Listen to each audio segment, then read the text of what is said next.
Hello everyone, welcome to our YouTube channel. इस video में हम एक न्यू सीरीज शुरू कर रहे हैं जिसके अंदर हम इंग्लिश पेडागोजी के क्वेश्चन डिस्कस करेंगे। आपको जैसे पता है, जिन्होंने सेकंड लैंग्वेज या फर्स्ट लैंग्वेज में इंग्लिश को चूज़ किया होगा उसमें 15 मार्क्स की इंग्लिश पेडागोजी भी आने वाली है। इंग्लिश पेडागोजी भी हम अग्रवाल एग्जाम कार्ड की बुक जो आ रही है उसमें से डिस्कस करने वाले हैं। ये क्वेश्चन हम जिस बुक में से डिस्कस करने वाले हैं उसमें 15 मॉक पेपर हैं और एक सोल्ड पेपर भी है। आप इस बुक को चाहे तो परचेस कर सकते हैं, प्रैक्टिस के लिए बहुत ही बेहतरीन बुक है।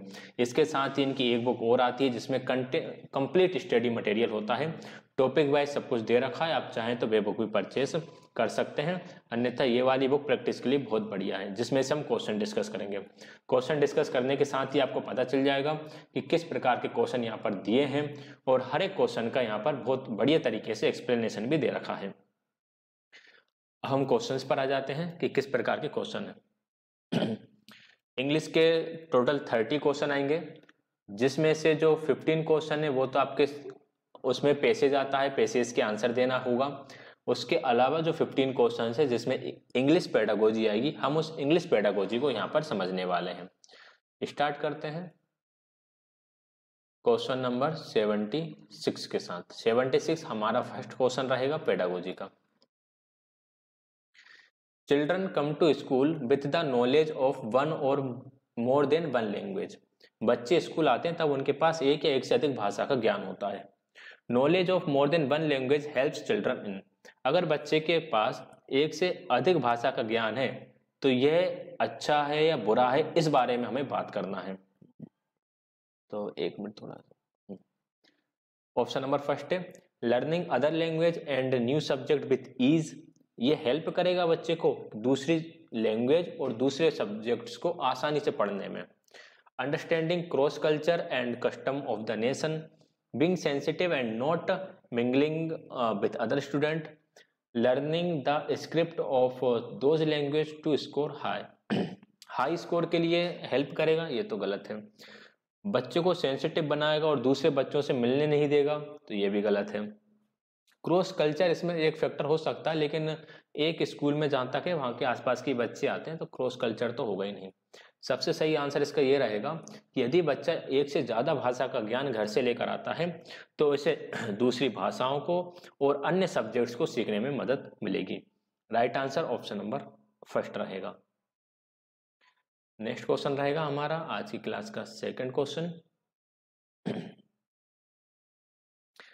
According to Vygotsky, children learn through social interaction with peers. Peers यानी क्या होता है, उनके जो समूह के लोग होते हैं वो पियर्स होते हैं, उनकी एज ग्रुप के जो लोग होते हैं। As a language teacher one should. Vygotsky ने यह कहा है कि बच्चे जो होते हैं वो अपने साथियों के साथ सोशल इंटरेक्शन से बहुत जल्दी सीखते हैं। अब एक भाषाई शिक्षक होने के नाते आपको क्या करना चाहिए। ऑप्शन नंबर है plan your lesson where they can sit individually and work to avoid interaction and their talks in the class। आप उन्हें इस प्रकार से लेसन दो कि वे अकेले बैठकर लेसन को करें, दूसरों से बात या इंटरेक्शन अवॉइड करें। देखो, दूसरों से बात को अवॉइड कर देंगे तो फिर यहाँ पर सोशल इंटरेक्शन कैसे होगा, तो पहला हमारा गलत। सेकंड है plan lesson that do not include play and discussion to avoid interaction. ऐसे लेसन प्लान को आप रखो जिसमें प्ले ना हो, खेल ना हो और डिस्कशन को भी अवॉइड किया जाए। फिर डिस्कशन को अवॉइड कर दिया तो सोशल इंटरेक्शन इसमें भी नहीं होगा। नेक्स्ट क्वेश्चन है use incentives, reward, punishments to maintain discipline in the class. Class में डिसिप्लिन बनाए रखने के लिए आप कुछ भी इंसेंटिव्स दे सकते हैं, कुछ भी पुरस्कार दे सकते हैं, रिवार्ड्स दे सकते हैं, पनिशमेंट दे सकते हैं, लेकिन सोशल इंटरेक्शन की बात तो इसमें भी नहीं हुई। डी है plan for pair and group work so that they can interact with pairs. आप कुछ ऐसे लेसन प्लान बनाओ जिसमें बच्चे पेयर्स में यानी दो दो के जोड़े में या फिर ग्रुप में यानी समूह के साथ कार्य कर सकें, तो वहीं पर तो सोशल इंटरेक्शन होगा। तो एक लैंग्वेज टीचर ऐसे प्लान तैयार करेगा जिसमें ग्रुप वर्किंग या ग्रुप लर्निंग हो। Option number D correct answer रहेगा। नेक्स्ट है question number 78 which strategy can not be use to train student for good speech. Good speech यानी कि अच्छा वक्ता या अच्छा भाषण देने के लिए आपको एक बच्चे को तैयार करना है, तो किस प्रकार की रणनीति का आप प्रयोग नहीं करोगे? फर्स्ट है डिमोन्स्ट्रेटिंग करेक्ट प्रोनाउंसिएशन, बच्चे को अच्छा प्रोनाउंसिएशन दिखाओगे। डिमोन्स्ट्रेट करना मतलब उनको दिखाना, तो ये काम तो हम करेंगे। Practicing the correct position of the tongue and lips, tongue यानी जीभ, लिप्स यानी होठ, ये तो आप जानती होंगे। फिर टंग और लिप्स की करेक्ट पोजीशन के बारे में बताएंगे, बिल्कुल बताना पड़ेगा, उसी से तो प्रोनाउंसिएशन सही होता है। अगर आप टेढ़ा मुंह करके बोलोगे, जीभ को दबाकर बोलोगे या बहुत ज्यादा जीभ उछाल के बोलोगे तो शब्दों का उच्चारण सही तरीके से नहीं आएगा। अगला है providing opportunity to learners to speech in a neat life situation, बच्चे को एक ऐसी अपॉर्चुनिटी प्रोवाइड करोगे जिसमें वह एक स्वच्छ जीवन में भाषण देगा, स्पीच देगा। ठीक है, थोड़ा थोड़ा ठीक लग रहा है लेकिन कुछ जमा नहीं। Providing opportunity to learners to speak for a minute to enable you to diagnose the error, हाँ ये ठीक है। आप बच्चे से बोलोगे कि यार 1 मिनट जरा बोल कर दिखाना, बच्चा 1 मिनट बोलेगा। क्यों आप बोलवा रहे हो? ताकि आपको पता चल जाए कि बच्चा गलती कहाँ कर रहा है बोलने में, फिर आप उस गलती को डायग्नोज कर दोगे, यानी उसको निदान कर दोगे उसकी गलती का। तो देखो ए, बी और डी से तो हम पूर्णता संतुष्ट हैं, सी से पूर्णता संतुष्ट नहीं है, तो राइट आंसर हमारा ऑप्शन नंबर सी हो जाएगा कि हम इस प्रकार की स्ट्रेटेजी का प्रयोग नहीं करेंगे, ए, बी और डी का प्रयोग करेंगे। राइट आंसर रहेगा option number C. Question number 79 है लैंग्वेज इज, क्या है language? A system of systems, a logical system, not a rule govern system, a grammar rule sets. भाषा जो है यह एक सिस्टम ऑफ सिस्टम है, यानी यह सिस्टम यानी क्या होता है आपका एक प्रणाली की ही एक प्रणाली है। ठीक है, अब यहाँ पे एक बात ध्यान रखिएगा कि इस क्वेश्चन में अगर ये वाले ऑप्शन नहीं आएंगे या अ सिस्टम ऑफ सिस्टम ऑप्शन नहीं आएगा, ये वाला ऑप्शन अगर नहीं आता है तो वहां पर फिर एक ये वाला ऑप्शन लिखा रहता है अ रूल गवर्न्ड सिस्टम। ठीक है, ये वाला ऑप्शन भी आपको मिलेगा, अगर ये ए ऑप्शन नहीं मिलेगा तो उसकी जगह ये वाला लिखा मिलेगा। ठीक, दोनों ही तरह के क्वेश्चन बनते हैं यहाँ इसमें से। राइट आंसर इसका ऑप्शन नंबर ए हो गया। ऑप्शन नंबर ए नहीं आएगा तो ये वाला ऑप्शन मिलेगा आपको जिसमें नोट नहीं लगा रहेगा, ध्यान रखना। क्वेश्चन नंबर 80 है, अरे कहाँ चला गया। Question number 80, which method emphasis more on spoken than written language, कौन सी मेथड है जो बोलने पे ज्यादा फोकस करती है कि यार बोलो, लिखना आए नहीं आए छोड़ो, बोलने पर काम होना चाहिए। Audio lingual method, grammar translation method, structural approach या डिडक्टिव मेथड। इन तीनों ही मेथड में बोलना लिखना पढ़ना सुनना सब होता है। ऑडियो लिंगुअल में, ऑडियो मतलब बोलना, लिंगुअल यानी सुनना, ऐसे ध्यान रखना। इसमें सिर्फ बोलने का और सुनने का काम होता है कि व्यक्ति सुनकर भाषा समझ जाए और व्यक्ति भाषा को बोल सके। राइट आंसर रहेगा आपका ऑप्शन नंबर ए। आपने देखा होगा कई टूरिस्ट प्लेस पर गाइड मिल जाते हैं, जैसे आप कभी राजस्थान घूमने जाओगे तो वहाँ पे कई आपको गाइड मिल जाएंगे जो मतलब नॉर्मल लोग ही मिल जाएंगे जो इंग्लिश बोलते हैं बहुत अच्छी। इंग्लिश के अलावा वो अन्य भाषाएं भी बोल लेते हैं लेकिन वो उनको उतने अच्छे से नहीं जानते। ये ऑडियो लिंगुअल मेथड की तरह ही सीखा हुआ होता है, उन्हें भाषा समझ में आती है और भाषा बोलना आती है, बस। Option number A correct answer हो गया।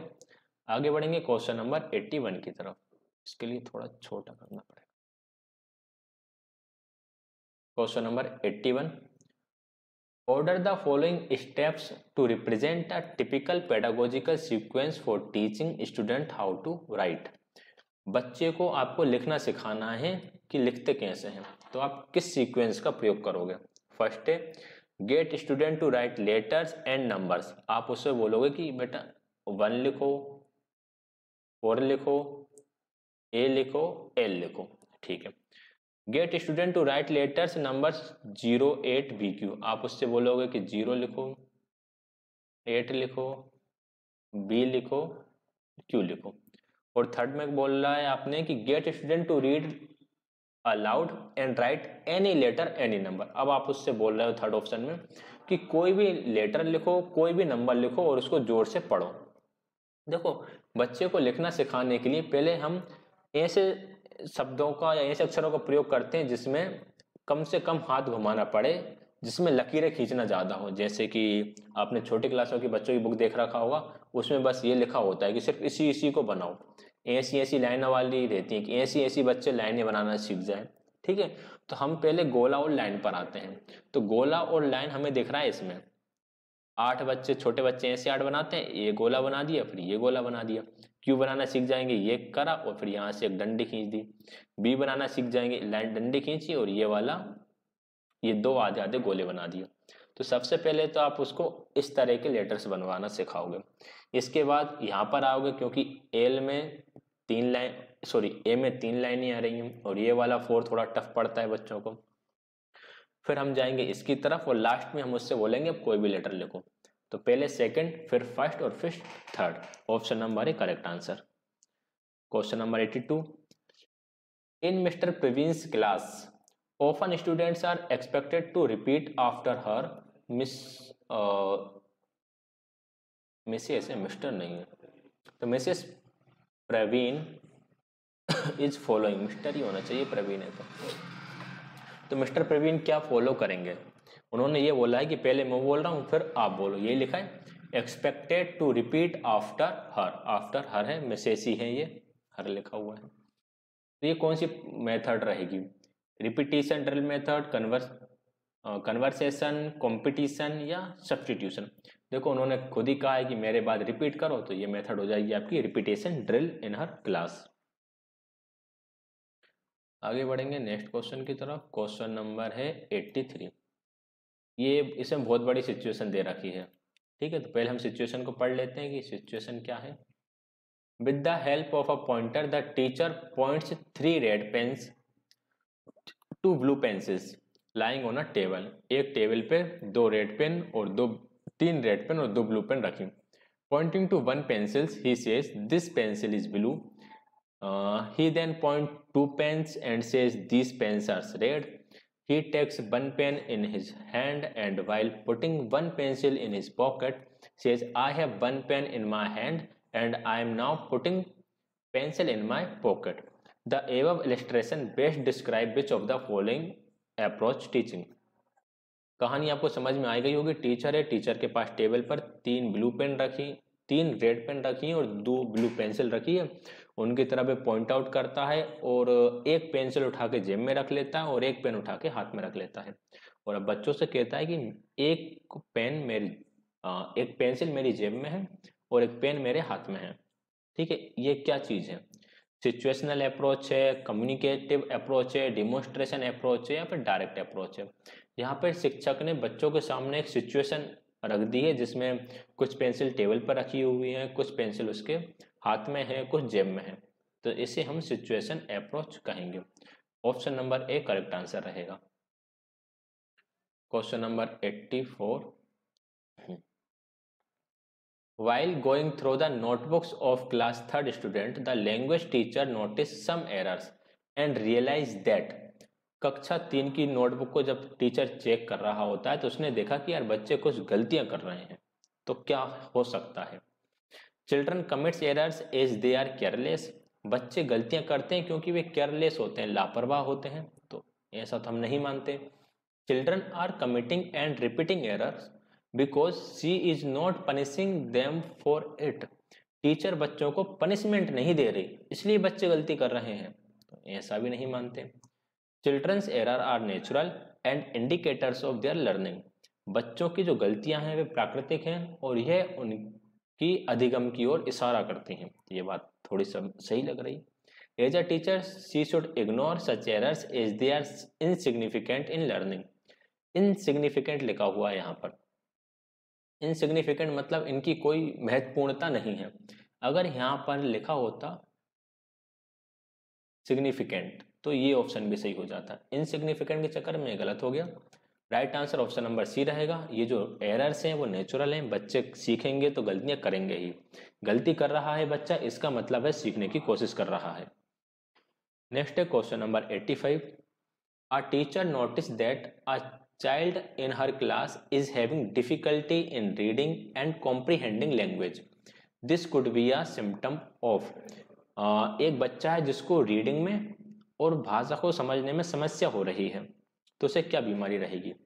डिसकैलकुलिया वाले को मैथ समझने में दिक्कत होती है, डिसग्राफिया वाले को लिखने में समस्या होती है, डिस्प्रेक्सिया वाले को हाथ पैर के मूवमेंट में कम दिक्कत होती है, मोटर डिसेबिलिटी होती है। तो ये होगा उसका डिसलेक्सिया, जिसको पढ़ने में दिक्कत रहेगी। Question number 86, which one of the following is the highest level of writing skill? Concept spelling, digraph writing, article writing, using difficult words in sentence. देखिए लिखने का उच्चतर स्तर क्या होता है, हाईएस्ट लेवल क्या होगा लिखने का? लिखने का हाईएस्ट लेवल होगा कि बच्चा किसी आर्टिकल को लिख पा रहा है। Right answer option number C. Question number 87 है, आ गया पेज पे पूरा, ठीक। देखिए, consider the activities assigned to the student, which of the following activities should you try to develop communicative skill? बच्चे के अंदर कम्युनिकेटिव यानी बातचीत करने की स्किल को डेवलप करना है, तो आप इन चारों में से कौन सा प्रश्न या कौन सी एक्टिविटी बच्चे के सामने रखोगे? पहली एक्टिविटी में ही ऑन एक्टर, अब दो ऑप्शन है, इज या आर भरना है इसमें से, तो वो चलो मान लो इज भर देगा, he is on actor, an होना चाहिए, ये ऑन टाइपिंग एरर है यहाँ पे, he is an actor. On the weekend I am going to the morning and will return by 5 PM in evening. अब यहाँ पर एक ब्लैंक दे दिया कि इस ब्लैंक में कुछ भर दो। थर्ड है, ask your friend where he she likes to visit on weekends and why. अब टीचर बच्चे से कह रहा है कि अपने फ्रेंड से ये पूछो कि इस वीकेंड यानी छुट्टियों में वह जो सैटरडे संडे की छुट्टी है वह वहाँ पे कहाँ जाना पसंद करेगा। Ask your classmate two points which she is considered while group discussion. आप अपने स्टूडेंट से कह रहे हो कि क्लासमेट से ये पूछो कि कौन से 2 पॉइंट्स है जिनके बारे में वह डिस्कस करना चाहेगा। ठीक है, तो मुझे देख लग रहा है कि थर्ड और फोर्थ दोनों ही सही हैं। थर्ड में टीचर कह रहा है बच्चे से कि आप ये पूछो अपने दोस्तों से कि वे छुट्टियों में कहाँ जाने वाले हैं, इससे कम्युनिकेशन स्किल डेवलप होगी। और सेकंड में कह रहा है टीचर बच्चे से कि अपने साथियों से ये पूछो कि कौन से 2 पॉइंट वे ग्रुप डिस्कशन में रखना चाहेंगे, तो दोनों ही सही है। बाकी इनमें तो फिलिंदा ब्लैंक से एक एक वर्ड भर के फ्री हो जाएगा, कम्युनिकेशन स्किल तो डेवलप ही नहीं हुई। कम्युनिकेशन स्किल डेवलप होगी इन दोनों क्वेश्चन से, तो option number D correct answer रहेगा। आगे बढ़ेंगे नेक्स्ट क्वेश्चन की तरफ। Question number 88, what does scanning refers to in the reading? Reading में स्कैनिंग क्या है? स्कैनिंग मतलब क्या होता है? स्कैनिंग मतलब होता है कुछ इंपॉर्टेंट चीज को ढूंढना। ठीक है, रीडिंग फॉर स्पेसिफिक इंफॉर्मेशन, ये बिल्कुल ठीक। Reading for the gist of the text, fast reading for others, slow reading for others, कुछ नहीं। स्कैनिंग मतलब किसी चीज को बारीकी से ढूंढना, तो रीडिंग फॉर स्पेसिफिक इंफॉर्मेशन, जब किसी स्पेसिफिक इंफॉर्मेशन के लिए पढ़ रहे होते हैं तो उसे स्कैनिंग कहते हैं। नेक्स्ट है क्वेश्चन नंबर 89, व्हाट इज ट्रांसलैंग्वेजिंग? ट्रांसलैंग्वेजिंग क्या है? ट्रांसलैंग्वेजिंग को फ्लेक्सिबिलिटी इन लैंग्वेज भी बोलते हैं। ठीक है, क्या बोल सकते हैं इसको? फ्लेक्सिबिलिटी, अरे यहाँ पे नहीं चल रहा, flexibility in language. Flexibility in language मतलब आप किसी भी एक लैंग्वेज के लिए अडिग नहीं हो, भाषा बदल सकते हो। तो क्या होगा फिर ट्रांस लैंग्वेजिंग का मतलब? Teaching many language in language classroom में बहुत सारी भाषाओं का पढ़ाना हो सकता है। Moving from one language to another for teaching learning of content subject, किसी सब्जेक्ट को पढ़ाने के लिए आप एक भाषा से दूसरी भाषा पर जा रहे हो। Using many languages while speaking in teaching learning in classroom, classroom में पढ़ाते समय आप बहुत सारी भाषाओं का प्रयोग कर रहे हो। Teaching all contents as well as language in one class, एक ही क्लास में आप बहुत सारी भाषाओं को पढ़ा रहे हो। तो इसका जो सबसे सही आंसर है ट्रांस लैंग्वेजिंग का, using many languages while speaking and in teaching learning classroom, भाषा में पढ़ाते समय और बोलते समय आप कई भाषाओं का प्रयोग कर रहे हो। Question number 90,